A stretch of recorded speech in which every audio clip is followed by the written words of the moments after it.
तो प्यारे बच्चों, आज की इस वीडियो में हम जिस न्यूमेरिकल को सॉल्व करने जा रहे हैं वो न्यूमेरिकल हमें कुछ इस तरह से दे रखा है। हमें दिया है एक प्रत्यावर्ती वोल्टेज की आवृत्ति 50 चक्र प्रति सेकंड तथा आयाम 100 वोल्ट है। किसी क्षण t पर प्रत्यावर्ती वोल्टेज V को प्रदर्शित करने वाला समीकरण ज्ञात कीजिए। समय वोल्टेज ग्राफ में 2 चक्र प्रदर्शित कीजिए। आधे चक्र के लिए वोल्टेज का औसत मान निकालिए। तो प्यारे बच्चों, टाइम को बचाने के लिए और डीपली समझाने के लिए हमने इस न्यूमेरिकल को बहुत ही सरल तरीके से यहां पर सोल्व कर दिया है। बस आपको समझना है और अपनी कॉपी में नोट कर लेना है। तो चलिए फिर कॉपी और पेन निकालिए और सोल्व करते हैं। तो देखिए प्यारे बच्चों, आप इस न्यूमेरिकल को कैसे सोल्व करोगे। देखिए, इस न्यूमेरिकल में जो वैल्यूज आपको दे रखी हैं, आप सबसे पहले उन वैल्यूज को यहां पर लिख दीजिए। देखिए, हमें उसने दे रखी है आवृत्ति, फ्रीक्वेंसी, जिसे हम प्रदर्शित करते हैं एफ से। कितनी है? 50 चक्र प्रति सेकंड। सही, आवृत्ति का मात्रक आपको चक्र प्रति सेकंड या हर्ट्ज HZ भी लिखा मिल सकता है, या आपको प्रति सेकंड पर सेकंड भी लिखा मिल सकता है। फिर उसने आपको यहां पर आयाम दिया है जिसे हम प्रदर्शित कर रहे हैं V0 से। सही, वो आपको आयाम भी लिख के दे सकता है, या वोल्टेज का शीर्ष मान या शिखर मान या अधिकतम मान भी लिखकर दे सकता है। कितना है? आपको दे रखा है उसने 100 वोल्ट। अब आप कहोगे सर हमें इसकी क्या जरूरत पड़ेगी। प्यारे बच्चों, उसने आपसे प्रत्यावर्ती वोल्टेज समीकरण भी पूछी है। सही, जिसका फॉर्मूला क्या होता है? V equal to V0 sine omega t. सही, तो ओमेगा का फॉर्मूला होता है क्या? Omega equal to 2 pi f। सही, ब्लैक पेन से लिखना है आपको। अब देखिए, f तो हमें पता है कितना, 50 है। गुणा कर दो, कितना आ जाएगा? 100 पाई रेडियन प्रति सेकंड। चलिए, आप इसे ब्लू पेन से लिखेंगे, इसे ब्लैक पेन से लिखेंगे, और फिर देखो इसके अंदर रखो V0 वैल्यू रखो 100 आ गया, साइन आ गया, ओमेगा की वैल्यू 100 पाई आ गई, टी आ गई। सही, चलिए एक पार्ट तो आपका क्लियर हुआ। तो देखिए, अब हमें समय वोल्टेज ग्राफ पूर्ण 2 चक्र के लिए और आधे चक्र के लिए वोल्टेज का औसत मान को कैलकुलेट करना है। बहुत ध्यान समझो कैसे करेंगे।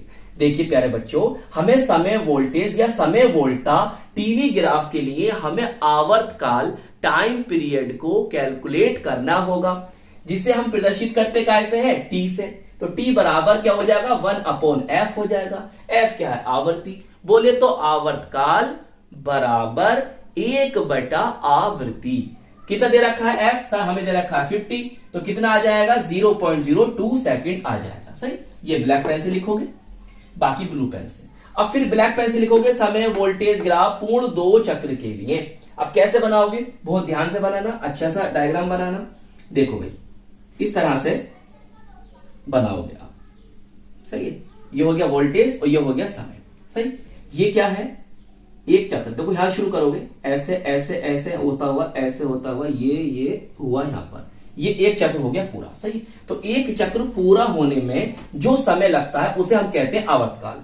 एक चक्र पूरा होने में जो समय लगता है उसे हम क्या कहते हैं? आवर्तकाल। दिखाना चाहो तो ऐसे करके यहां पर दिखा भी सकते हो।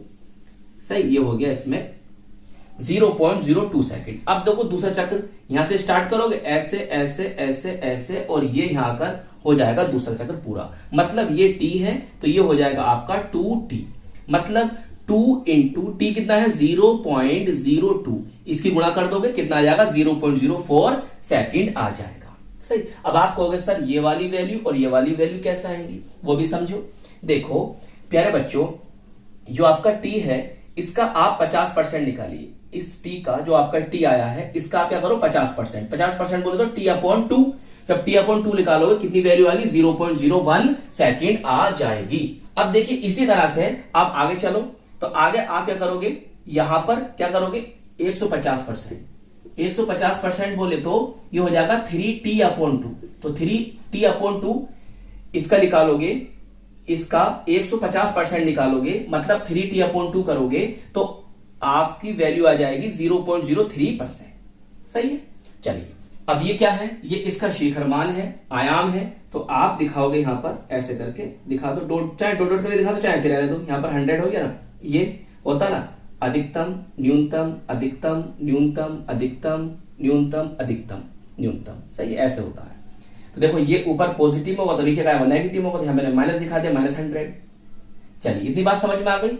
चलो अब आप ब्लैक पेन से लिखोगे आधे चक्र के लिए वोल्टेज का औसत मान। फॉर्मूला आपके पास होता है V एवरेज बराबर 2/पाई इंटू V नॉट। सही है, कहीं कहीं आपको ना V एवरेज के स्थान पर ना VM भी लिखा मिल सकता है। सिंपल सा फॉर्मूला है। V नॉट आप जानते हो कितना 100 है, यहां पर रख दोगे 100। पाई की वैल्यू 3.14 होती है, भाग कर दोगे आपको आंसर आ जाएगा 63.69 वोल्ट। आप चाहो तो यहां पर पाई की वैल्यू 22/7 भी रख सकते हो, तो लगभग यही आपका आंसर आएगा। चलिए नोट कर लीजिए, आपका न्यूमेरिकल हो गया कंप्लीट।